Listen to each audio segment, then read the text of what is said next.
Hai guys, selamat datang di channel Gereja Internet. Jangan lupa klik tombol subscribe dan nyalakan lonceng pemberitahuan supaya kamu bisa mendapatkan pengajaran setiap minggunya tentang kebenaran yang alkitabiah. Klik subscribe itu nggak bayar guys. Tapi dengan klik subscribe, kalian baru saja mendukung Gereja Internet supaya terus dapat berkembang di dunia YouTube. Jangan lupa like, comment, and share ya guys. Saya akan melanjutkan apa yang sudah 1 bulan terakhir ini kita bahas bersama-sama tentang apa yang kita pelajari, bagaimana kita tinggal, kita masuk dalam hadirat Allah. Saya mengingatkan lagi beberapa poin penting yang perlu saya ulang lagi buat setiap saudara. Yang pertama, kita belajar bahwa perkara rohani tidak bisa diciptakan, itu harus dilahirkan. Alkitab mengatakan, Paulus berkata, aku rela menderita sakit bersalin lagi, sampai rupa Kristus itu nyata di dalam kamu. Alkitab berkata, baru saja Sion menggeliat sakit, dia telah melahirkan anaknya. Untuk bisa melahirkan harus mengandung dulu.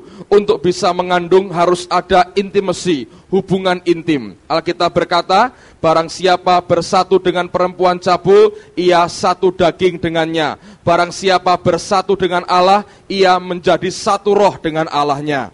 Yang bagian kedua, saya mengajarkan bagaimana kita belajar seperti Daud, menggunakan firman sebagai doa kita. Alkitab menggunakan istilah hahkah, bagaimana kita menggunakan firman sebagai doa, masuk dalam hadirat Allah. Begitu engkau masuk, jangan tergesa-gesa meninggalkan atau keluar dari hadiratnya.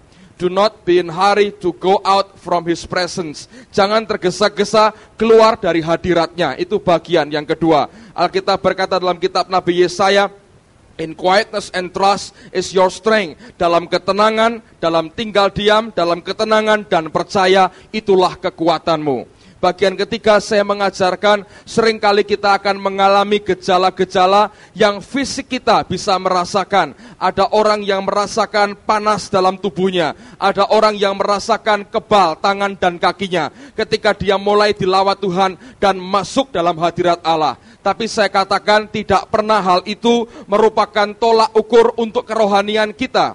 Tidak pernah semua gejala fisik yang kita alami merupakan barometer untuk mengukur akan kerohanian kita. Orang yang banyak mengalami fenomena fisik bersama dengan Allahnya belum tentu dia orang yang rohani. Tapi saya percaya makin dia kenal Allahnya, makin dia kenal pribadi Roh Kudus, makin banyak dia alami hal yang luar biasa dari Tuhan. Dan minggu lalu kita belajar bagaimana Daud menghargai akan Roh Kudus dalam hidupnya.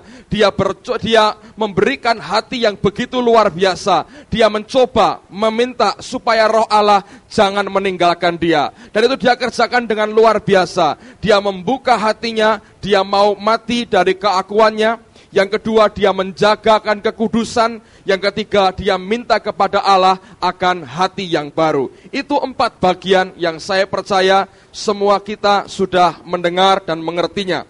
Nah, sekarang saya mau sampaikan pada bagian yang berikutnya kepada saudara. Saya mau sampaikan begini.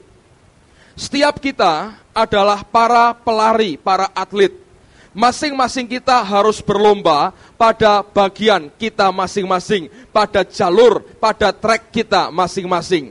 Tidak pernah terjadi dalam gereja Tuhan ada yang namanya sama rata, sama rasa. Tidak ada. Hanya komunis yang mengakui akan hal itu.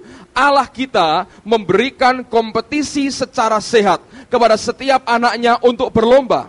Paulus berkata, aku berlari menuju kepada tujuan. Dia tahu akan sasarannya. Seperti seorang atlet, setiap kita harus berlomba-lomba untuk bisa menyenangkan hati Allah kita. Dan itu tidak pernah bisa didapat dengan menjegal orang lain di sekitar kita. Tapi kita memacu hidup kita supaya makin hari makin berkenan di hadapan Allah. Paulus berkata, dalam sebuah rumah ada 2 macam perabot. Ada perabot dari bahan-bahan mulia, logam, emas, dan perak. Ada perabot dari bahan yang kurang mulia. Perabot yang mulia dipakai Tuhan untuk maksud yang mulia. Perabot yang kurang mulia juga dipakai untuk maksud yang kurang mulia. Nah, tergantung perabot seperti apa hidup kita hari ini, seperti itulah Allah akan memakai kita. Dan yang kedua yang perlu diperhatikan, saya mau tekankan ini saudara. Allah yang kita sembah, Roh Allah yang diberikan Tuhan dalam hidup kita adalah pribadi. Dia bukan hanya kuasa, tapi dia pribadi. Kuasa hanya bagian kecil dari seluruh kepribadian yang ada pada Roh Kudus yang Allah berikan kepada kita. Nah, sebagai pribadi, dia adalah Allah yang punya selera, Allah yang punya kehendak, Allah yang punya keinginan, Allah yang punya tujuan untuk dia bisa memakai kehidupan kita. Nah, saya menggambarkan diri Tuhan itu seperti seorang yang akan membeli rumah. Kemarin kami baru berdoa di rumah Pak Yudianto yang baru di Puri. Bagus sekali rumahnya dan yang penting tidak kebanjiran lagi. Mereka bersaksi 4 hari belum pindah, pas kena banjir kasurnya basah. Saya bilang itu banjir kenang-kenangan ya. 4 hari belum pindah, kebanjiran dulu. Saya dulu waktu di rumah orang tua saya juga itu daerah banjir. Setiap hujan banjir, hujan banjir. Waktu kecil senang saudara, kita buat perahu-perahuan dari kertas begitu ya. Tapi lama-lama senep karena tiap kali banjir, ketika banjirnya pergi, lumpur dan kotoran ditinggal. Ada pisang, ada kotoran, ada macam-macam kotoran ditinggal di situ. Sehingga kami keluarga harus ngepel dan ngosek tiap hari. Itu rumah yang sangat tidak menyenangkan.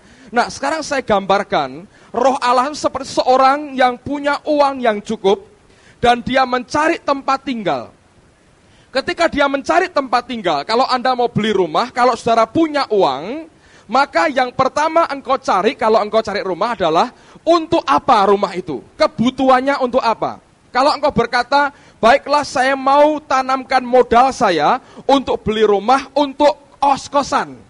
Tentunya jangan cari yang hanya 2 kamar, tidak menguntungkan. Cari yang 10 kamar, 15 kamar, itu baru bisa untuk investasi. Jadi pertama cari dulu kebutuhannya untuk apa. Setelah itu Anda melihat seleranya cocok enggak dengan kebutuhan kita, dengan selera kita. Ketika semuanya beres, lalu kemudian kita bayar akan rumah itu dan kita huni. Nah, seringkali kita senang dengan lokasinya, cocok dengan rumahnya, tapi seleranya kurang pas dengan hati kita. Lalu kita beli juga rumah itu, tetapi dengan catatan kita merombaknya. Lalu orang mengadakan yang namanya renovasi di rumah itu. Kita bangun seperti selera kita. Sama dengan waktu kita beli gedung ini. Ketika masuk pertama kotornya luar biasa. Tidak mungkin untuk kebaktian seperti ini.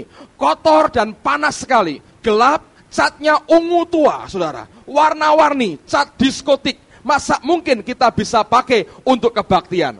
Tapi kita melihat ini tempat cocok untuk gereja. Dengan kacamata renovasi. Lalu kita beli tempat ini. Lalu kemudian kita merenovasinya. Sehingga sesuai dengan apa yang kita inginkan dalam kehidupan kita. Seperti yang kita rencanakan, lalu kita mencoba merenovasi akan tempat ini. Nah, saya mau katakan hal yang sama berlaku buat Tuhan. Ketika Yesus mati buat kita 2000 tahun yang lalu, dia dengan lunas membayar akan rumahnya, yaitu hidup kita, tubuh kita. Alkitab berkata, tubuh kita adalah bait daripada Roh Kudus. Allah kita membayar lunas. Ketika dia berkata sudah genap, dia bayar lunas akan hidup kita, dan dia maksudkan untuk tempat kediamannya.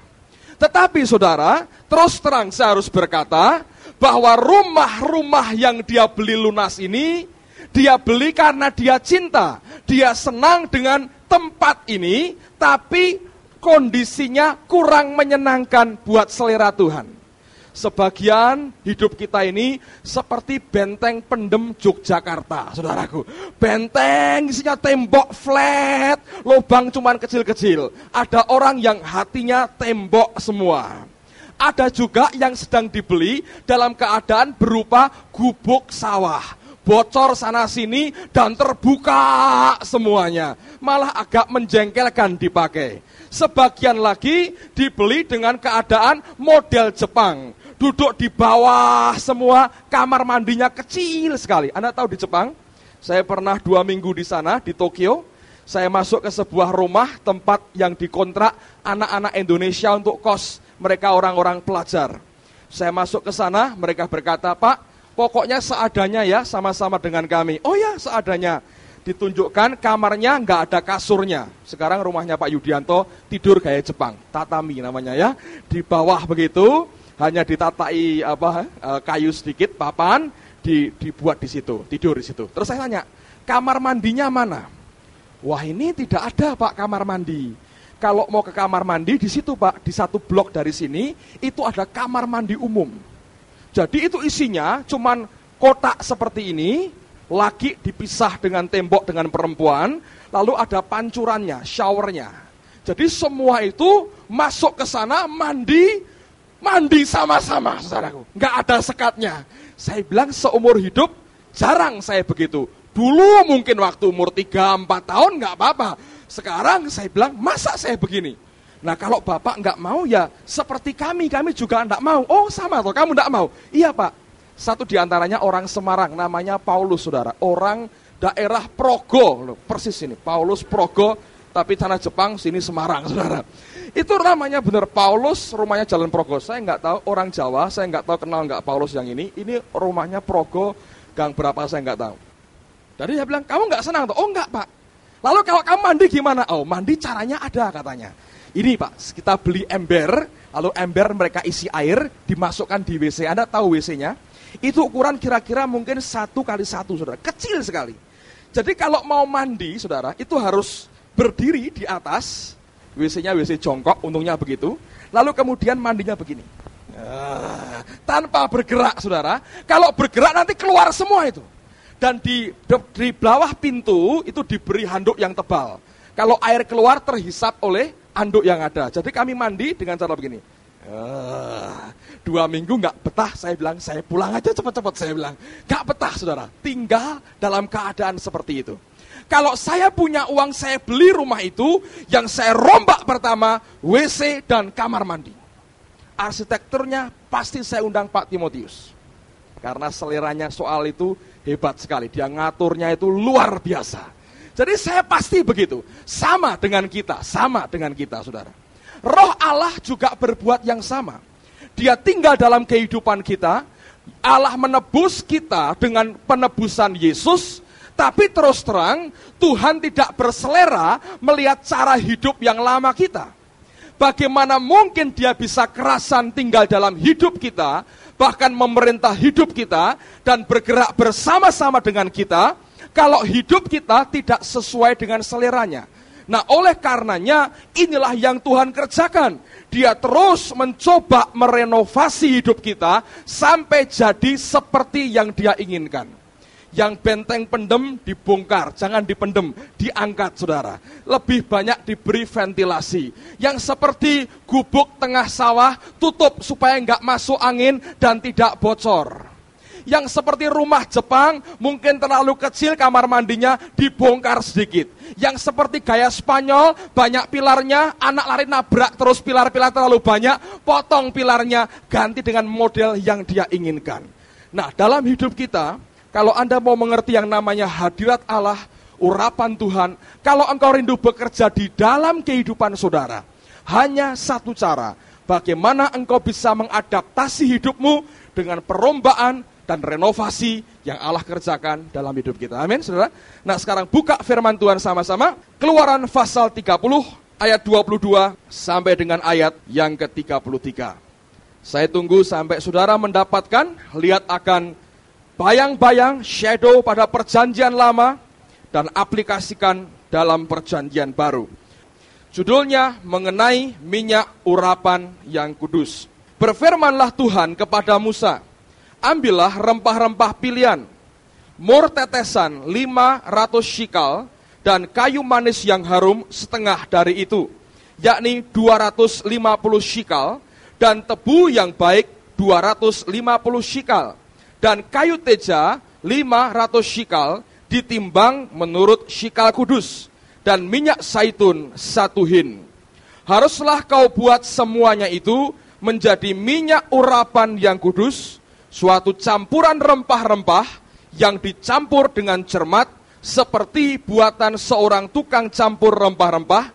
Itulah yang harus menjadi minyak urapan yang kudus. Haruslah engkau mengurapi dengan itu kemah pertemuan dan tabut hukum, meja dengan segala perkakasnya, kandil dengan segala perkakasnya, dan mezbah pembakaran ukupan, mezbah korban bakaran dengan segala perkakasnya, bejana pembasuhan dengan alasnya. Haruslah kau kuduskan semuanya, sehingga menjadi maha kudus. Setiap orang yang kena kepadanya akan menjadi kudus. Engkau harus juga mengurapi dan menguduskan Harun dan anak-anaknya, supaya mereka memegang jabatan imam bagiku. Dan kepada orang Israel haruslah kau katakan demikian, inilah yang harus menjadi minyak urapan yang kudus bagiku di antara kamu turun-temurun. Kepada badan orang biasa janganlah minyak itu dicurahkan. Dalam bahasa Inggrisnya, tidak boleh dicurahkan pada daging manusia. Dikatakan kemudian, kepada badan orang biasa janganlah minyak itu dicurahkan, dan janganlah kau buat minyak yang semacam itu dengan memakai campuran itu juga. Itulah minyak yang kudus, dan haruslah itu kudus bagimu. Orang yang mencampur rempah-rempah menjadi minyak yang semacam itu, atau yang membubuhkannya pada badan orang awam, haruslah dilenyapkan dari antara bangsanya. Nah, setiap kali kita membaca perjanjian lama, kita tahu itu merupakan bayang-bayang. Perjanjian baru merupakan aplikasinya, penerapannya. Perjanjian lama banyak berbicara tentang simbol, tentang bayang-bayang, shadow. Perjanjian baru memberikan aplikasinya di dalam kehidupan kita. Nah, sekarang kita melihat dengan bahan apa urapan itu dibuat. Kalau engkau mengerti dengan bahan apa, nanti lihat itu menggambarkan apa dalam kehidupan kita. Pada waktu engkau menggambarkan seperti itu, maka engkau mengerti apa yang harus dikerjakan dalam kehidupan kita. Yang pertama, Alkitab mengatakan ada 4 macam rempah-rempah pilihan yang harus dicampur menjadi satu dengan minyak zaitun. Nah, apa 4 rempah-rempah ini? Yang pertama, Alkitab mengatakan mur tetesan 500 shikal. Mur itu merupakan sejenis getah yang dihasilkan oleh pohon mur. Pohon mur atau mir itu bukan pohon yang tinggi, tapi pohon yang tergolong rendah. Yang dihasilkan oleh pohon mur atau mir tadi adalah sejenis getah semacam karet. Tapi hasil daripada mur atau mir tadi, pertama digunakan untuk parfum, yang kedua digunakan untuk kosmetik, yang ketiga dipakai juga sebagai bahan campuran untuk membalsam mayat, mengawetkan mayat pada waktu itu. Dan mur ini nilainya tinggi sekali dan merupakan barang yang berharga. Salah satu persembahan orang Majus ketika mereka datang kepada bayi Yesus, mereka mempersembahkan mur ini juga. Nah, saudara sekalian, mur sebagaimana karet bisa dicapai, didapatkan getahnya dengan cara disadap.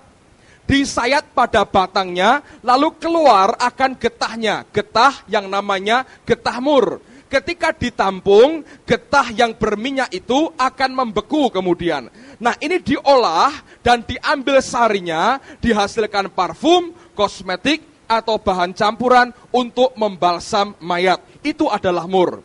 Tetapi sebenarnya yang Alkitab minta adalah bukan hasil sadapan, bukan hasil sayatan untuk bisa mendapatkan getah murnya. Yang diminta adalah mur tetesan. Apa itu? Pohon mur, saudara, pada usia tertentu, ketika kandungan getah di dalamnya sudah penuh melimpah, maka kandungan getah dalam pohon mur itu akan keluar dengan sendirinya. Dia menetes pada ujung-ujung ranting dan cabangnya. Nah, ini yang dikatakan sebagai mur tetesan sebetulnya. Bukan mur hasil sayatan. Karena pohon yang sama, kalau engkau menyayatnya akan keluar mur yang sama. Tapi untuk membuat minyak urapan, minyak yang membuat Harun dilayakkan masuk ke ruang maha suci, tempat tabut perjanjian Allah itu ada, adalah mur yang merupakan mur tetesan, bukan mur hasil sayatan. Nah, Allah berbicara sesuatu kepada kita. Kalau engkau ingin hadirat Allah, urapan Allah tinggal dalam hidupmu, tidak pernah bisa diusahakan secara manusia. Seharusnya itu keluar karena dari rohmu ada sesuatu yang melimpah keluar, dan itu yang ditunggu oleh Allah. Nah, sekarang coba buka dalam Yohanes pasal yang keempat. Injil Yohanes pasal yang keempat, ayat yang ke-13 dan ayat yang ke-14. Yohanes pasal yang keempat, ayat 13 dan ayat yang ke-14. Jawab Yesus kepadanya, barang siapa minum air ini, ia akan haus lagi. Tetapi barang siapa minum air yang akan kuberikan kepadanya, ia tidak akan haus untuk selama-lamanya. Sebaliknya, air yang akan kuberikan kepadanya akan menjadi mata air di dalam dirinya, yang terus-menerus memancar sampai kepada hidup yang kekal. Dia bicara soal pancaran mata air dari dalam roh kita, keluar. Nah, urapan Allah itu akan keluar dalam hidup kita, akan nyata dalam hidup kita, sejalan dengan makin hebatnya Allah mengisi hidup kita dengan hadiratnya. Apa saja yang ada dalam hati dan hidupmu, biarlah itu yang melimpah keluar. Nah, tumpahan keluar inilah yang menghasilkan akan minyak urapan dalam kehidupan kita. Coba buka lagi, Yohanes pasal yang ke-7. Yohanes pasal 7, ayat 37, 38, dan ayat yang ke-39. Yohanes 7, ayat 37, 38 dan 39. Dan pada hari terakhir, yaitu pada puncak perayaan itu, Yesus berdiri dan berseru, barang siapa haus, baiklah ia datang kepadaku dan minum. Barang siapa percaya kepadaku, seperti yang dikatakan oleh kitab suci, dari dalam hatinya akan mengalir, out of his belly, dari dalam kandungan perutnya, kata Yesus, akan mengalir aliran-aliran air hidup. Yang dimaksudkannya ialah roh yang akan diterima oleh mereka yang percaya kepadanya. Sebab roh itu belum datang karena Yesus belum dimuliakan. Lihat, dia berbicara bukan sesuatu yang dari luar, tapi sesuatu yang dari dalam. Hakikat pengurapan Allah, hadirat Allah dalam hidup kita tergantung sampai di mana bejana hidupmu ini diisi dengan hadirat dan urapan Tuhan dalam hidupmu. Kalau terisi penuh, maka apa yang keluar melimpah ini akan memberkati sekitarmu. Ada banyak orang yang ketika disuruh melayani pekerjaan Tuhan sampai didorong-dorong, dipaksa-paksa dan tidak mau. Memang sebagian besar kenapa? Karena hidupnya tidak melimpah. Kalau hidupmu itu melimpah dengan apa yang dari Allah, maka dengan sendirinya akan keluar banyak buah lewat kehidupan saudara. Engkau tidak pernah bisa dipaksa menghasilkan buah dalam hidupmu kalau tidak keluar dengan sendirinya. Nah, oleh karena itu, upaya untuk terus mencari Allah, datang dalam hadiratnya, menikmati keindahannya, memakan firman Tuhan, sampai piala hidup kita, sampai cawan hidup kita penuh melimpah, harus merupakan bagian yang utama dalam hidup setiap anak Tuhan.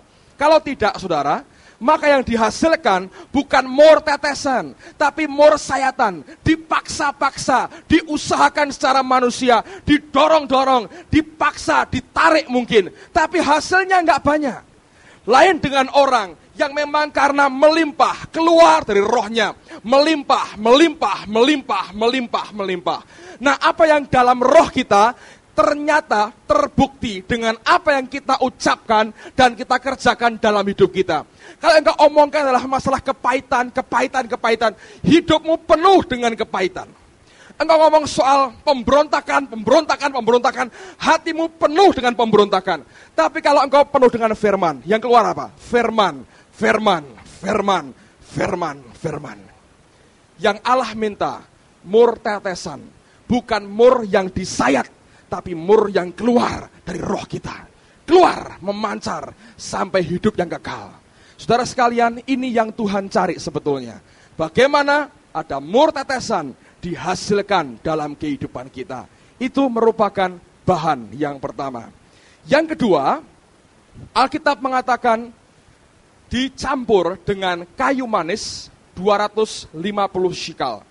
Kayu manis atau cinnamon adalah bahan kedua yang Tuhan maksudkan. Dari mana kayu manis dihasilkan? Ada pohon kayu manis, saudara.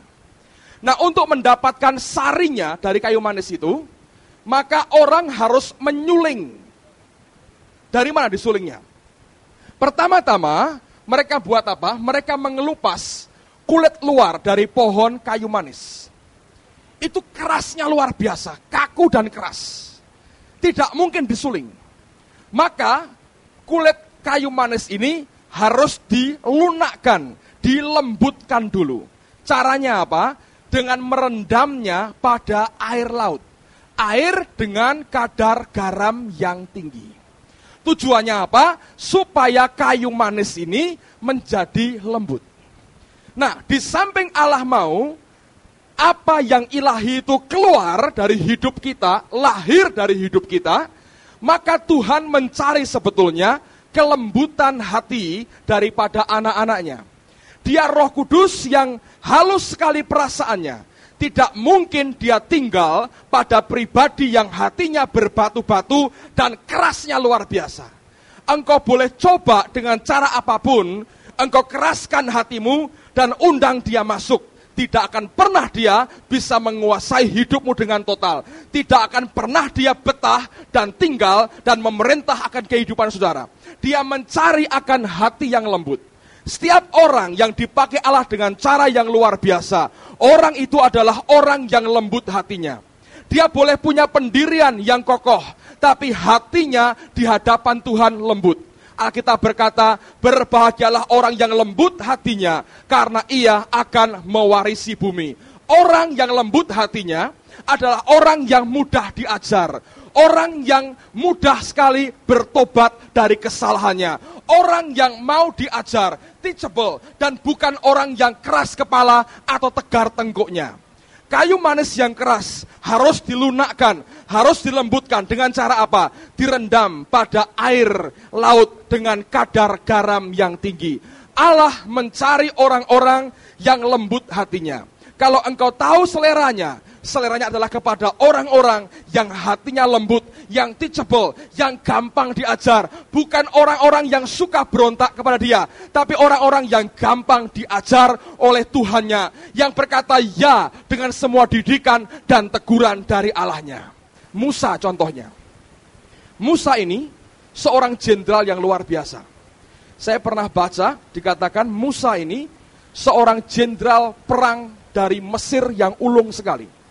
Pada zamannya dia pernah memukul balik serbuan pasukan Ethiopia ke Mesir. Ini jenderal Musa. Keras. Dia hantam orang Mesir, sekali hantam mati, saudara. Baca di Alkitab. Sampai dia melarikan diri. Orang seperti ini Allah pilih. Tapi sebelum Allah memberikan tongkat yang penuh dengan kuasa itu kepada Musa, Musa dilembutkan dulu hatinya. 40 tahun di padang belantara. Sampai Alkitab berkata, Musa adalah orang yang paling lembut hatinya dan tidak pernah ada orang yang hatinya selembut Musa. Ketika hatinya dilembutkan Tuhan, dilunakkan Allah, itulah saatnya Allah memakai hidupnya. Orang kedua adalah Daud. Orang ini berkali-kali konfrontasi kepentingan dengan Allah. Tapi tidak pernah dia mempertahankan dosanya. Tidak pernah dia membela dirinya. Selalu dia berkata, ya Tuhan, aku bertobat dari kesalahanku. Orang ini orang yang punya pendirian. Seorang pahlawan gagah perkasa, tapi lembut hatinya. Ketika berzinah dengan Batseba, Allah berkata, kamu berdosa. Dia berkata, ya Tuhan. Bahkan keluar Mazmur 51, dia deklarasikan dosanya. Ketika anaknya sakit hampir mati, dia doa sungguh-sungguh, 7 hari 7 malam, tidak makan, dia berpuasa, tidak mandi, dia sampai nelungkup di lantai, dia minta Tuhan, sembuhkan anakku. Tuhan berkata, tidak, anakmu mati. Ketika anaknya mati, tidak berontak kepada Allah, masuk ke rumah Tuhan, tersungkur, dia menyembah kepada Allahnya. Ketika Absalom berontak, dia berkata, ayo tinggalkan ibu kota. Kalau Allah mau aku kembali, aku pasti kembali. Ketika Yoab berperang dengan Absalom, dia berkata, jangan bunuh anak itu. Saul yang kejar-kejar dia. Ketika Saul mati, dia meratapi kematiannya. Ini orang yang lembut hatinya, saudara. Ini orang yang luar biasa, berkenan di hadapan Tuhan. Ketika dia buat kesalahan, menghitung pasukan Israel, Allah memberikan hukuman kepada dia, dia bertobat, dia bertobat, dia bertobat. Dia persembahkan korban bakaran dan dia bertobat kepada Allahnya. Berkali-kali ada benturan kepentingan antara Allah dengan Daud. Tapi orang ini tidak pernah mengeraskan hatinya. Bahkan ada sebuah pengakuan yang luar biasa, yang jarang orang Kristen tahu dan jarang orang Kristen yang mau mempraktekkan. Apa itu? Dengar baik-baik. Buka Mazmur 141. Saya terkesan dengan apa yang dia katakan. Dan mari kita belajar akan karakter orang ini. Kayu manis harus dilembutkan. Mazmur 141 ayat yang kelima. Saudara buka pada bahasa Indonesianya. Saya nanti akan bacakan bahasa Inggrisnya. Bedanya jauh sekali. Bacakan buat saudara. Coba lihat dulu ayat yang kelima dari Mazmur 141. Biarlah orang benar memalu dan menghukum aku. Itulah kasih. Tetapi janganlah minyak orang fasik menghiasi kepalaku. Sungguh aku terus berdoa menentang kejahatan-kejahatan mereka. Kalau Anda baca, judulnya doa dalam pencobaan Mazmur Daud. Bahasa Inggrisnya beda jauh sekali. Saya bacakan, dikatakan begini. Let the righteous strike me. Biarlah orang benar itu memukul saya. Strike, menjitak saya, bahasa Betawinya, saudara. Memukul saya. Let the righteous strike me. It shall be a kindness. Akan menjadi kindness, kebaikan. Kalau ada orang benar memukul saya, katanya, dia berkata itu bukan kebencian, tapi kebenaran. Yang kedua, dia berkata begini. And let him rebuke me. Dan biarlah orang benar itu menghardik aku dengan keras. Menegur aku dengan keras. Dia berkata seperti apa itu? It shall be as excellent oil. Akan menjadi seperti minyak yang excellent, yang terbaik. Dan dia berkata, let my head not refuse it. Biarlah kepalaku tidak menolak akan minyak yang baik. Minyak yang di kepala itu namanya minyak urapan, saudara. Excellent oil. Minyak yang paling excellent, yang paling baik, dipakai untuk urapan, untuk mengurapi kepala seseorang. Dan dia berkata, dia terima dari mana? Let him rebuke me. Biarkan dia orang benar itu menghardik aku, menegur aku dengan keras. Dengan tegurannya itu, seperti minyak yang baik dicurahkan di kepalaku, biar kepalaku tidak tolak akan hal itu. Saudara mengerti kerendahan hatinya? Ketika dia berdosa, dia buka semua dosanya. Ketika dia direbuke oleh orang benar, Nabi datang, ditegur dosanya keras sekali. Dia berkata, it shall be as excellent oil. Akan menjadi seperti minyak yang baik, dan biar kepalaku tidak goblok untuk tidak terima itu. Raja yang berkata seperti ini. Bukan rakyat biasa, raja. Dia berkata, let the righteous strike me. It shall be a kindness. Let him rebuke me. It shall be as excellent oil. Let my head not refuse it. Biarlah kepalaku tidak menolak itu. Saya berdoa, saudara, dan saya belajar akan karakter dari orang yang bernama Daud ini. A rebuke ketika hardikan datang. Dia berkata itu penghinaan buat saya. Itu humiliate me, itu merendahkan saya. Daud berkata bukan. Kalau orang benar menghardik saya, orang benar menjitak kepala saya, memalu saya, dia berkata itu kebaikan. Itu akan menjadi minyak excellent, minyak yang excellent, minyak yang sempurna. Dan dia berkata, let my head not refuse it. biarlah kepalaku tidak menolak itu. Itu hati yang lembut, saudara. Kayu manis harus dilembutkan. Dan untuk melembutkan harus dimasukkan, direndam dalam air laut yang berkadar garam tinggi. Apa? Bicara soal apa garam itu? Coba buka bersama dengan saya. Markus pasal yang ke-9. Markus pasal yang ke-9. Ayat yang ke-49 dan ayat yang ke-50. Markus pasal yang ke-9, ayat 49 dan ayat yang ke-50. Karena setiap orang akan digarami dengan api. Karena setiap orang akan digarami dengan api.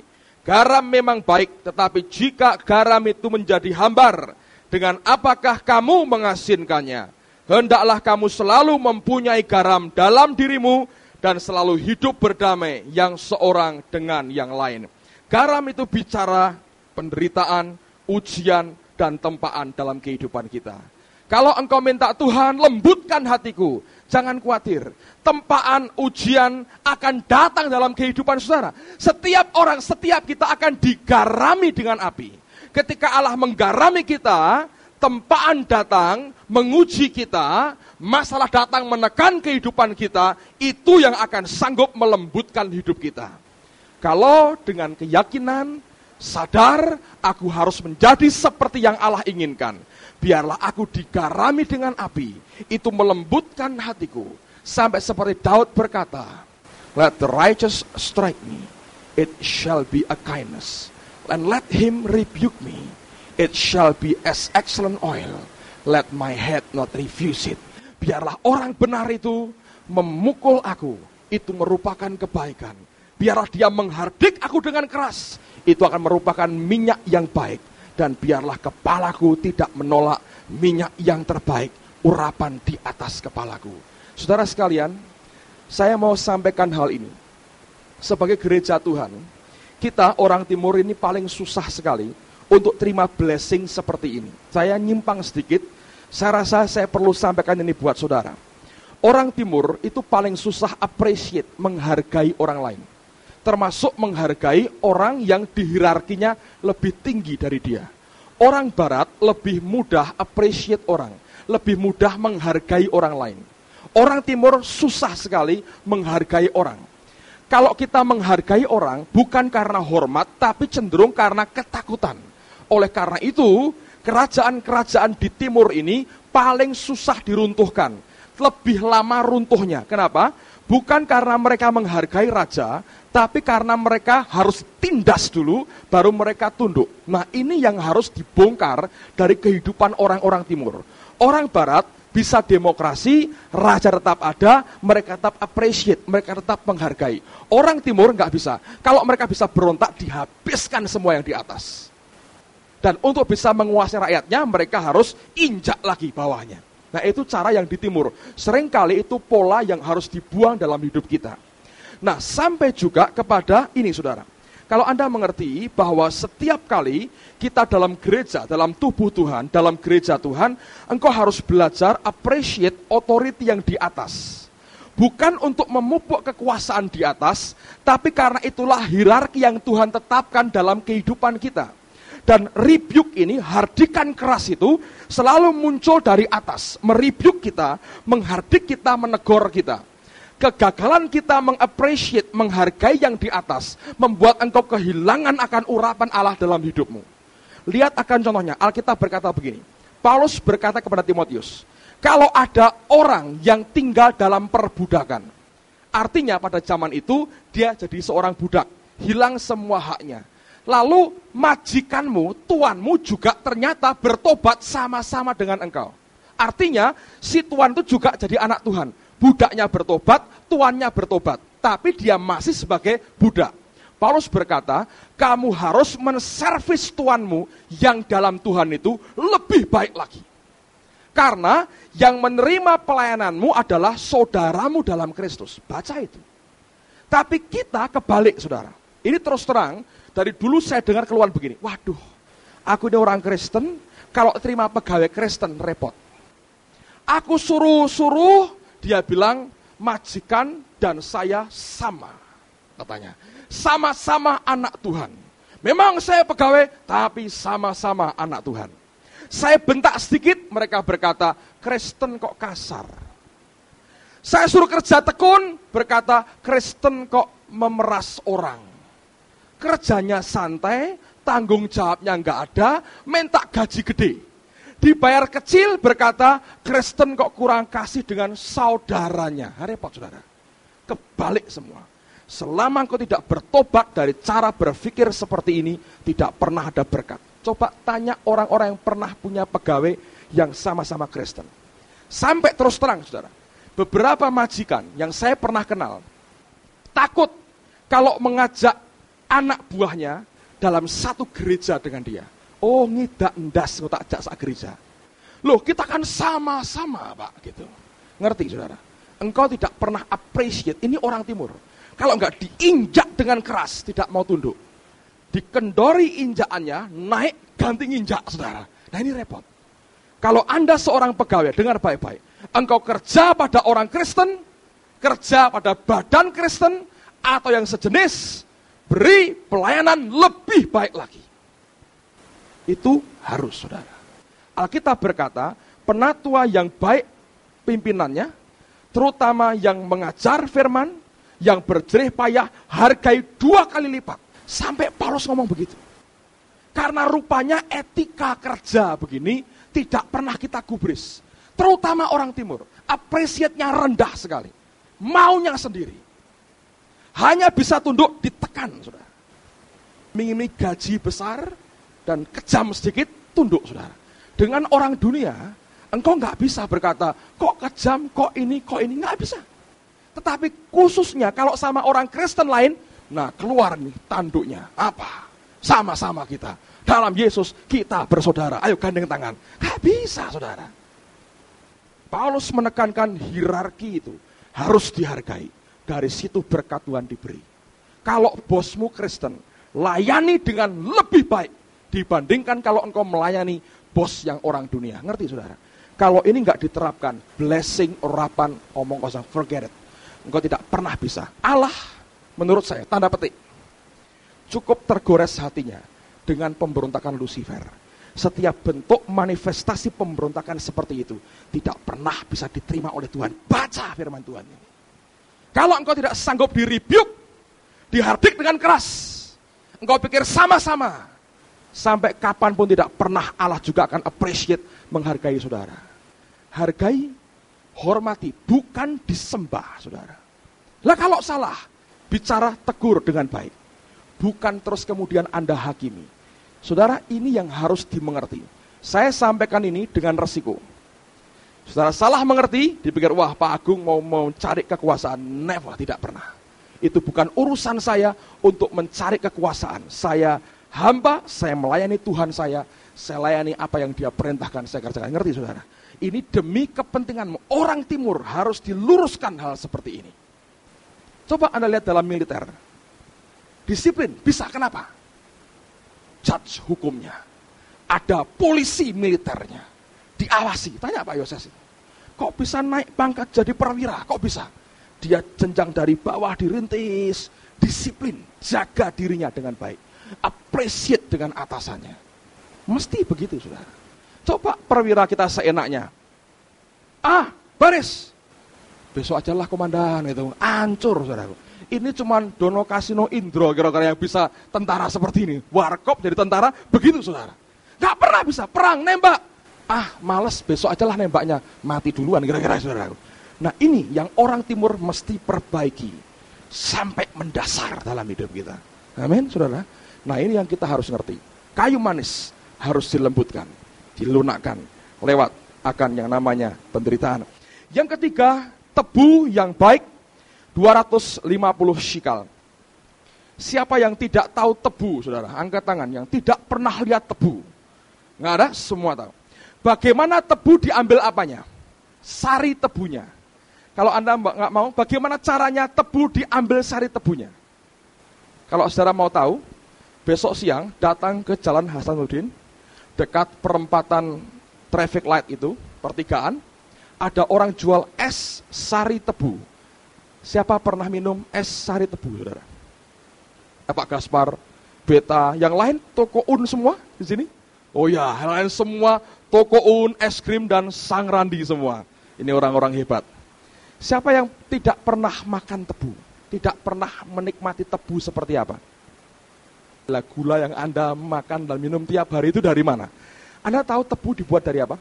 Bagaimana sarnya dihasilkan? Itu digiling. Digiling dalam arti kata dibuat sampai gepeng, tahu? Coba lihat itu, ada seperti bulatan begitu ya, silinder 2, dimasukkan di tengah, diputar. Sampai gepeng. Itu cek yang jual es sari tebu, kalau belum tebunya gepeng-peng, nggak dibuang, saudara. Karena itu ngirit buat dia, ngerti? Sampai gepeng, betul gitu ya, baru dibuang. Ngerti? Saudara mau dipakai Tuhan, harus jadi tebu, dibuat gepeng dulu, saudara. Saya perhatikan begini ya, bukan jadi pelawak gepeng almarhum, tidak, tapi dibuat sampai dagingmu ini gepeng, betul. Saudara ngerti? Selalu Alkitab ini mengatakan, sebelum Allah memakai seseorang, prinsipnya begini, broken before I'm blessed. Dihancurkan dulu sebelum aku diberkati. Saya teringat tahun-tahun yang lalu, ada seorang penyanyi Filipina, namanya Gigi Filia. Teman-teman band ini masih ingat semua ya, Gigi Filia. Dia pernah nyanyi sebuah lagu, Broken Before I'm Blessed. Saya masih punya kasetnya, saudara. Dan ini Gigi Filia ini, buat saya ini mengesankan sekali. Kenapa? Dia sudah punya pacar, sebetulnya orang bule, orang Amerika. Masih muda, nyanyinya bagus, suaranya luar biasa. Bagus sekali. Abin sampai kagum-kagum, mau ngikuti suaranya sampai nggak bisa gitu. Tapi saya melihat, tidur di rumah saya punya pembantu atau enggak ya? Punya satu. Enggak punya pembantu ya, enggak punya pembantu waktu itu. Enggak punya pembantu di rumah saya. Jadi dia kalau sore ngepel rumah saya. Anda tahu tuh Gigi Filia ngepel rumah saya. Dulu, saudara, tapi. Nah, yang paling menarik adalah saya itu seringkali membuat perbedaan. Memang betul Alkitab berkata ada gula, ada semut, itu betul, saudara. Saya buat perbedaan. Ada 2 hamba Tuhan yang kontras sekali yang pernah tinggal di rumah. Yang pertama Gigi Filia. Ketika dia datang, waduh, anak-anak begitu banyak datang ngerubung di rumah saya. Sampai mamanya keluar, maaf ya, ini dia mau tidur. Oh ya, tidur tetap ngerubung di luar gitu. Terpikat dengan suaranya, kesungguhannya, apanya saya nggak tahu. Ngerubung banyak sekali. Anak-anak band terutama, ngerubung ya. Yang main mapet ya tentu tidak ada gunanya ngerubung penyanyi kan. Mereka punya kepentingan, mereka deketi ini orang. Mungkin mau belajar, mau apa. Sampai sekarang kan itu nafasnya itu, kalau latihan nafas, masih ingat Yanti, ayo itu Yanti kalau nyanyi latihan nafas itu kan seperti dari kasusnya Gigi Filia. Orang pun datang ke rumah saya, saudaraku. Cari orang untuk antar ke terminal, susahnya luar biasa. Gigi Filia ke Surabaya, airport penuh, orang-orang kita ngantar semua. Satu ketemu bapak-bapak satu hitam, wajah mengerikan, gak seorang pun datang ke rumah saya. Apalagi bantu ngepel rumah, saudara. Tapi ini orang pernah nyanyi lagu bagus sekali, Broken Before I'm Blessed. Waktu saya putar kasetnya, Broken, buatan Malaysia, ngulet semua, wang. Wah, kasetnya juga broken akhirnya. Tapi saya mau katakan, saudara, Allah selalu begitu. Gideon, 99% pasukannya di layoff, pulangkan, PHK. Cuma 300 orang. Nggak usah perang. Suruh teriak-teriak, bawa obor, bawa kandil. Dipecahkan, trompet, teriak-teriak, musuhnya mati sendiri. Yusuf hal yang sama. Terima lihat visi luar biasa.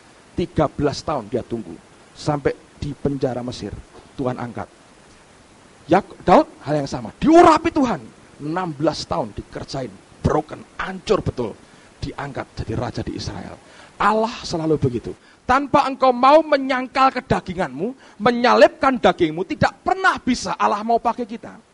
Prinsipnya, broken before I'm blessed. Yang terakhir adalah kayu teja. Kayu teja adalah jenis kayu yang dipakai sebagai dupa.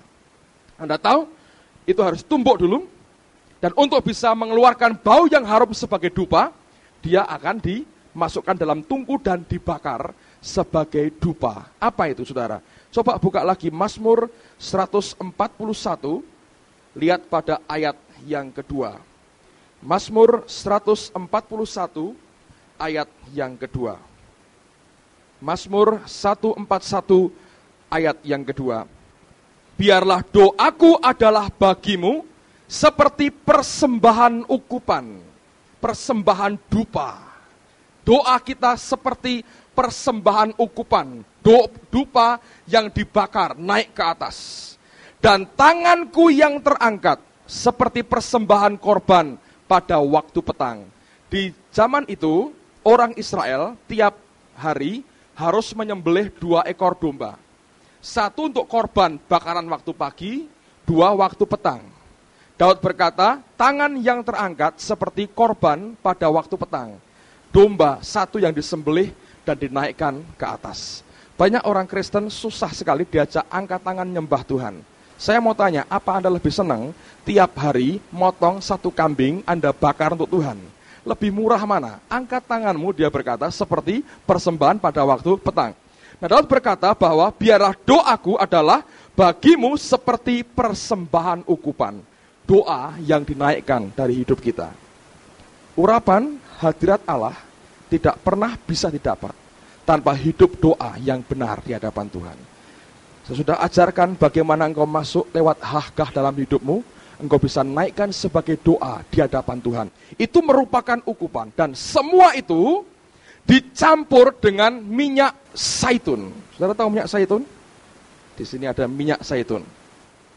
Zaitun, olive oil. Ada yang belum pernah lihat minyak zaitun? Kalau orang Israel, orang Yahudi nggak nipu, ya inilah minyak zaitun, saudara. Mereka pasti beli ini olive oil. Kalau kecuali orang Yahudi tipu mereka, saya nggak tahu. Tapi menurut saya tidak. Ini minyak zaitun, minyak zaitun. Saudara ngerti zaitun? Saya pernah sampaikan khotbah tentang minyak zaitun. Minyak zaitun ini dari pohon zaitun, saudara. Dan ini pohon yang luar biasa. Pohon ini tumbuh di tempat di mana pohon lain tidak bisa tumbuh. Sampai kalau akarnya itu masuk ke laut, dia menghisap, dia mengambil akan air laut, tetap dia bisa tumbuh dengan baik. Yang kedua, pohon ini tidak perlu dirawat. Dia tumbuh dengan sendirinya. Yang ketiga yang aneh, di tempat di mana dia ditebang, dia akan tumbuh semula seperti biasa. Anda tahu pohon lain, kalau dipotong sampai bonggol di bawahnya, tidak mungkin tumbuh normal kembali. Paling bertunas kecil dan kemudian hanya itu. Zaitun ditebang, dia bisa tumbuh dan kuat seperti semula. The power of resurrection-nya besar. Kuasa kebangkitannya besar sekali. Tahun 70, Titus menghancurkan kota Yerusalem. Dia membunuh 1,1 juta orang Yahudi. Mereka tebang semua pohon di Israel, mereka pakai untuk kayu salib. Termasuk pohon zaitun. Mereka tebang, ketika mereka tebang, sekian tahun kemudian, semua pohon lain tidak tumbuh, zaitun tumbuh normal seperti semula. Ini yang luar biasa. Anda harus ingat, ketika Nuh melepaskan burung merpati, ranting dan daun pohon apa yang dibawa oleh merpati? Zaitun. Ketika pohon lain tidak ada yang tumbuh, zaitun itu daun-daunan pertama yang tumbuh. Itu simbol kehidupan. Kuasa kebangkitannya luar biasa. Siapa itu? Yesus Tuhan kita. Semua 4 karakter tadi, mur tetesan yang meluap dari roh kita keluar. Kayu manis, dilembutkannya hati kita dengan penderitaan dan tekanan. Tebu, digilingnya sampai gepeng daging kita. Dihisapnya sari yang ada lewat tebu yang dihancurkan. Sampai kayu teja, jadi doa yang naik di hadapan Allah. Keempatnya dicampur dengan zaitun. Lambang the power of resurrection. Kuasa kebangkitan yang hanya dimiliki oleh Yesus dan gerejanya. Dicampurkan dalam anugerah di dalam Yesus. Semuanya itu akan menjadi minyak urapan yang kudus. Dan minyak itulah yang melayakkan Harun masuk ke ruang maha suci. Tempat kemuliaan Allah itu ada. Saudara sekalian, saya rindu setiap kita mulai malam hari ini mengerti. Roh Kudus punya selera. Hidup kita sudah dibeli. Suka atau tidak suka, tetap dia tinggal dalam hidup kita. Tapi dia punya kerinduan yang besar untuk merenovasi hidupmu. Baca firman Tuhan. Ini merupakan bayang-bayang dari apa yang dia mau kerjakan dalam hidup kita. engkau kerjakan dengan segenap hati, dan tiba-tiba engkau tahu, urapan hadiratnya tinggal dalam hidup kita. Saudara masih ingat yang saya pernah ceritakan? Oktober tahun lalu, ketika Roh Kudus mengunjungi saya di kamar saya, jelas sekali dia berkata, engkau tidak pernah bisa pakai aku, tapi aku yang akan pakai engkau. Bukan Roh Kudus yang harus menyesuaikan selera dengan selera kita. Kita harus menyesuaikan diri dengan seleranya. Dulu saya berdoa dan doa saya keliru. Rupanya sampai hari ini masih ada orang yang niru doa saya yang keliru. Saya mau ralat, bukan keliru kenapa? Tapi karena pengertian saya belum nyampe pada waktu. Saya dulu berkata, Tuhan Roh Kudus, mari ya Roh Kudus bekerja sama dengan saya. Kita permuliakan Yesus. Wah gagah, saudara. Roh Kudus, follow me. Ikut saya. Saya memuliakan Yesus, kerjasama. 60-50 katanya, 60-40 katanya. Ayo kerjasama, memuliakan Yesus. Sekarang saya tahu, saya berkata sekarang, Roh Kudus, saya siap kerjasama dengan engkau. Saya ikut kemanapun engkau pergi. Amin, saudaraku. Kalau kita mengerti akan hal ini, luar biasa. Dia punya selera. Biarkan hidup kita di-adjust, disesuaikan dengan apa yang dia inginkan dalam hidup kita. Mari kita berdiri bersama-sama.